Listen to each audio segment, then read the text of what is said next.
अब अगला टॉपिक देखते हैं। हमारा अगला टॉपिक है न्यूट्रल ग्राउंडिंग। अगला टॉपिक है न्यूट्रल ग्राउंडिंग। इसके अंतर्गत कई टॉपिक्स हैं, उसको पढ़ने हैं, तो बारी बारी से सभी टॉपिक को कवर करेंगे।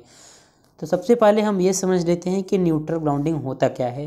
देखिए, न्यूट्रल ग्राउंडिंग का मतलब होता है कि जो आपका 3 फेज सिस्टम होता है, देखिए 3 फेज जो सिस्टम होता है, 3 फेज सिस्टम कुछ इस टाइप से होता है।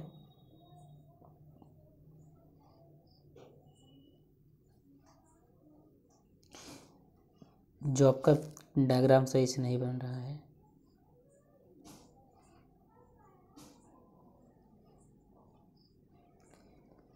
कुछ इस प्रकार से,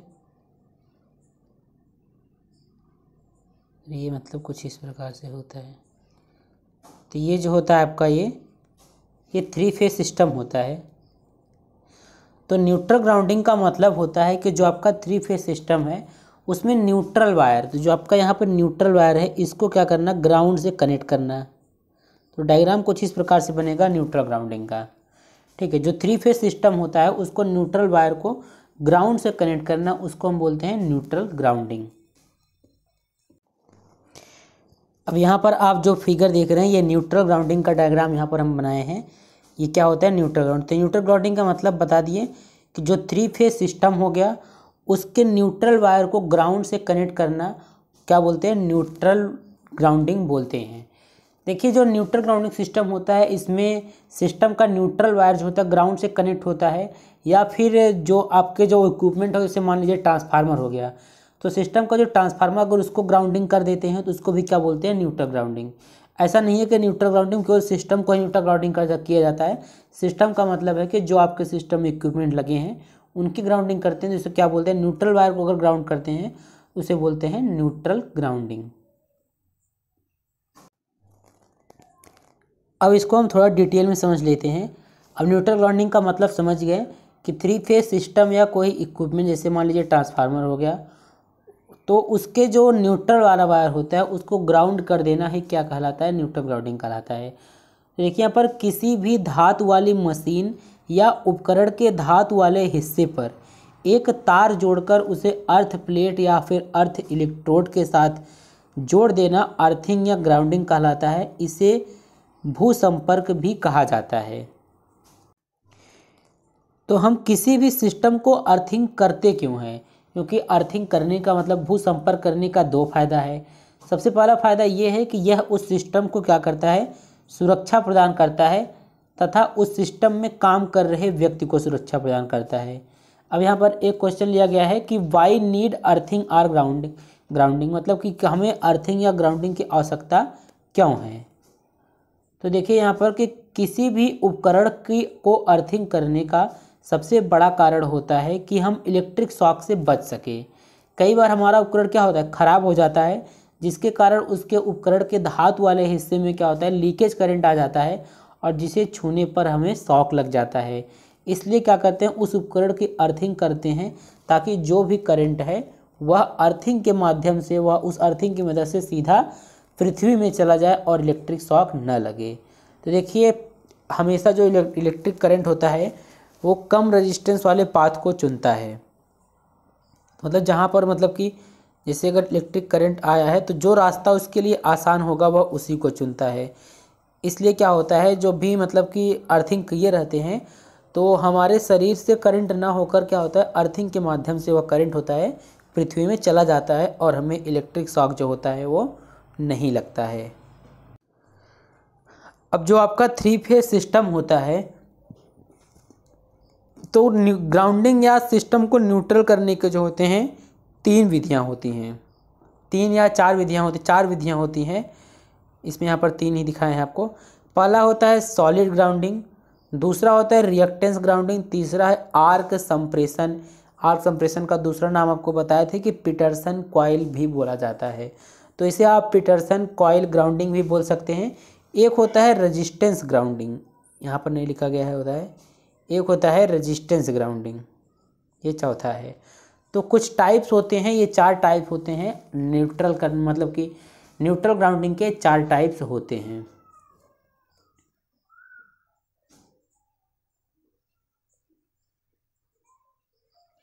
देखिए अब बात आती है कि किस ग्राउंडिंग का उपयोग कैसे सिलेक्शन करते हैं।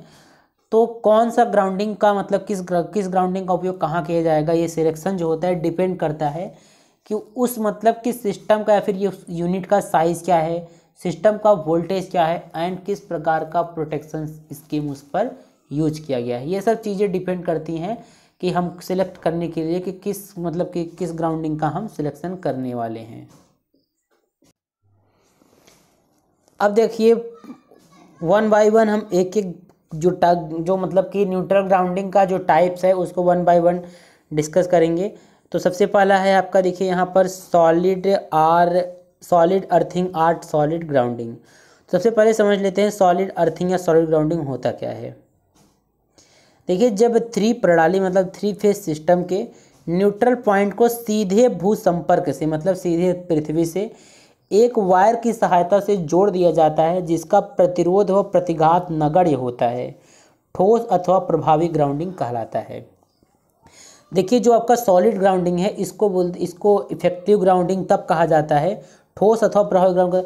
ए power system is said to be effective grounded, मतलब कि जो आपका पावर सिस्टम होता है सॉलिड ग्राउंडिंग तब कहा जाएगा जब मतलब कि सिस्टम में लगा, जैसे मान लीजिए सिस्टम में आपका क्या है, जब यहाँ पर दिया गया है कि उसको मतलब कि एक वायर लीजिए, उसको क्या करिए सीधे मतलब पृथ्वी से जोड़ दीजिए, उसका प्रतिरोध और प्रतिघात जो होना चाहिए नगण्य होना चाहिए। इस प्रकार की जो ग्राउंडिंग होती है उसको ठोस ग्राउंडिंग कहते हैं।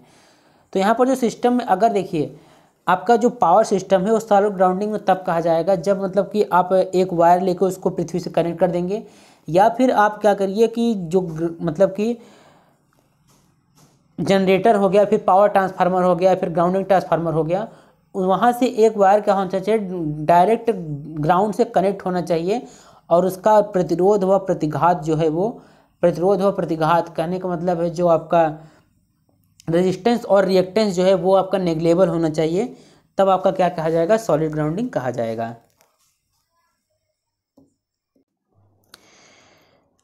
अब यहाँ पर आप देख सकते हैं सॉलिड ग्राउंडिंग जो है, सॉलिड ग्राउंडिंग का डायग्राम आपको दिखाए हैं।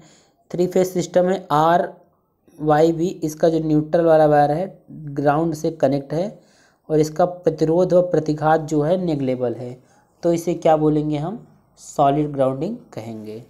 ये चित्र इस प्रकार से भी बना सकते हो, कई प्रकार से के चित्र अलग अलग बुक में अलग अलग टाइप के दिए गए हैं, लेकिन ये जो चित्र दिया गया है इसे भी बना सकते हैं, बाकी जो आपके बुक में दिया गया है उसे बना सकते हैं, कोई दिक्कत वाली बात इसमें नहीं है। अब इसके देख सकते हैं जो सॉलिड ग्राउंडिंग है इसके एडवांटेज क्या क्या हैं। जो सॉलिड ग्राउंडिंग है पहला एडवांटेज इसका ये है, यह प्रणाली जो है भू प्रदोष से आसानी से रक्षा करता है। जो अर्थ फॉल्ट होता है उससे क्या करता है, रक्षा करता है। मतलब कि जब किसी फेज में अर्थ फॉल्ट उत्पन्न होता है तो फॉल्ट करंट जो IF होता है वह प्रवाहित होता है तथा परिणामी धारा ICF और IF निरस्त हो जाता है, जिससे ओवर वोल्टेज की स्थिति नहीं उत्पन्न होती है। दूसरा एडवांटेज ये है इसका, इस प्रणाली में जो है आर्किंग दोष जो होते हैं हट जाते हैं, आर्किंग फॉल्ट वगैरह इसमें नहीं होता है। इसका डिसएडवांटेज क्या है ये देख लेते हैं।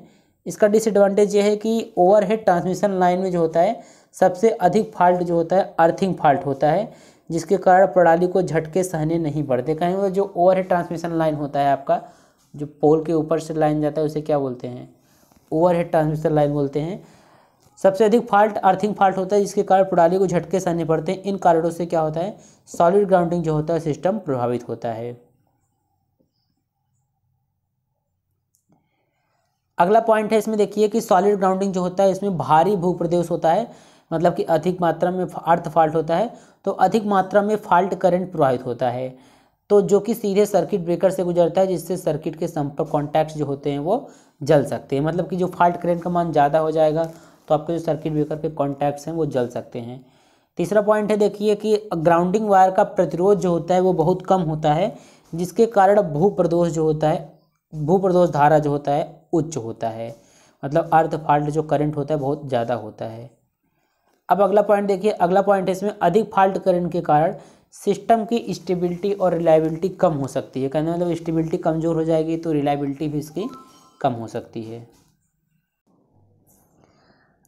अब अगला टॉपिक देते हैं, हमारा अगला टॉपिक है रिएक्टेंस ग्राउंडिंग। रिएक्टेंस ग्राउंडिंग देखिए क्या है, रिएक्टेंस ग्राउंडिंग में होता क्या है, जो आपका न्यूट्रल है, ठीक है, न्यूट्रल और ग्राउंड के बीच में एक क्या होता है, रिएक्टेंस लगा होता है।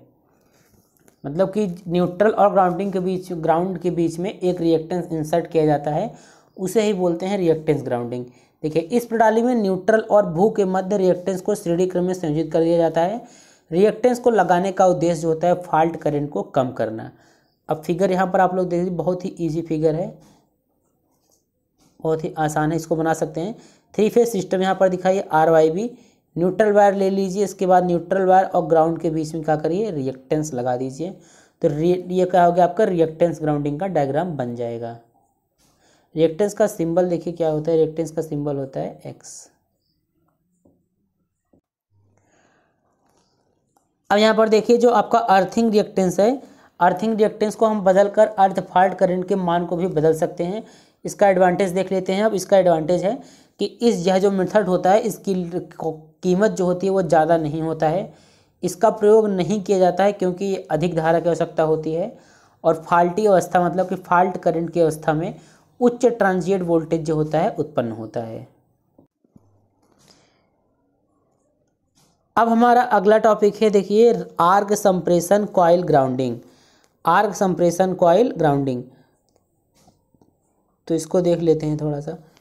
देखिए, आर्क संप्रेषण कॉइल का मतलब होता है आर्क दमन कॉइल, मतलब आर्क को दमन कर देना, या फिर कम से कहें तक इस समान शब्दों में कहें, जो फॉल्ट करंट होता है उसको क्या करना, शून्य कर देना, मतलब आर्क को दमन कर देना। देखिए, अब आर्क दमन कॉइल जो होता है एक आयरन कोर रिएक्टर लौह क्रोड होता है। यह उत्पन्न हुए आर्क को क्या करता है, दमन करता है। मतलब कि आर्क दमन कॉइल जो होता है, इसमें क्या होता है, ये जो वाला ये पॉइंट यहाँ पर जो लिखा है आयरन कोर रिएक्टर या लोह क्राउड होता है, यही क्या करता है, उत्पन्न हुए आर्क का क्या करता है, दमन करता है।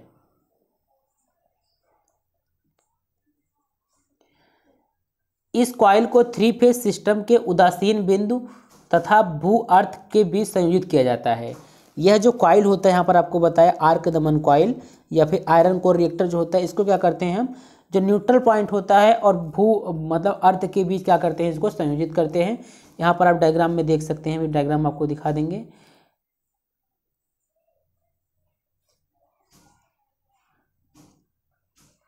अब देखिए, यहाँ पर धारितीय धारा के कारण ही आर्किंग ग्राउंड उत्पन्न होता है, मतलब कि आर्किंग ग्राउंड जो होता है उत्पन्न होता है।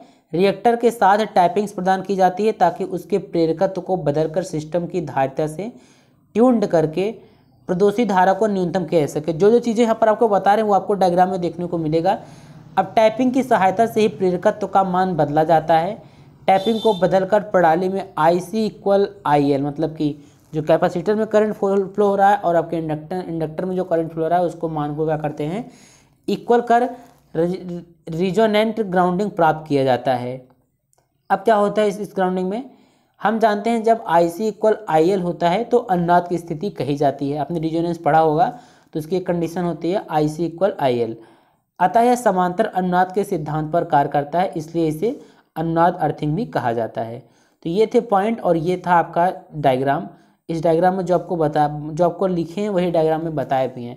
तो यहाँ पर देखिए, जो टाइपिंग की बात यहाँ पर हम कर रहे हैं, तो यहाँ पर क्या किया, टाइपिंग करके क्या होता है, IC का मान जो होता है IL के इक्वल कर देते हैं, तब क्या होता है, रिजोनेंस की स्थिति आती है।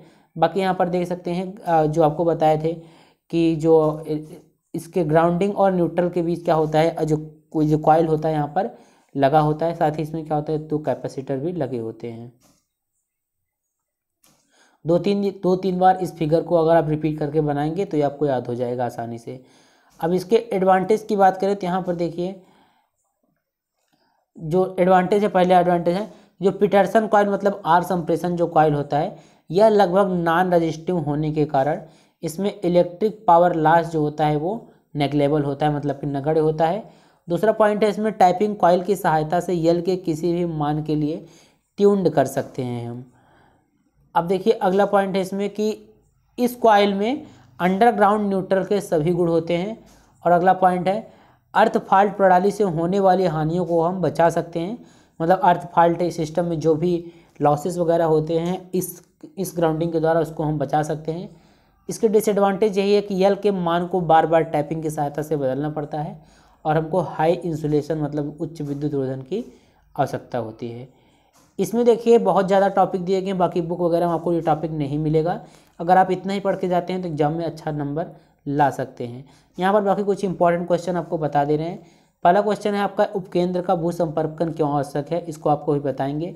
इन सभी का आंसर आपको हम बता देंगे। उपकेंद्र पर प्रयुक्त सहायक उपकरण का उल्लेख कीजिए, फिर न्यूट्रल ग्राउंडिंग क्या होता है उसको बताइए। तो इसी के साथ आज का आपका ये टॉपिक जो होता है समाप्त होता है। अब हम देखते हैं अगला टॉपिक।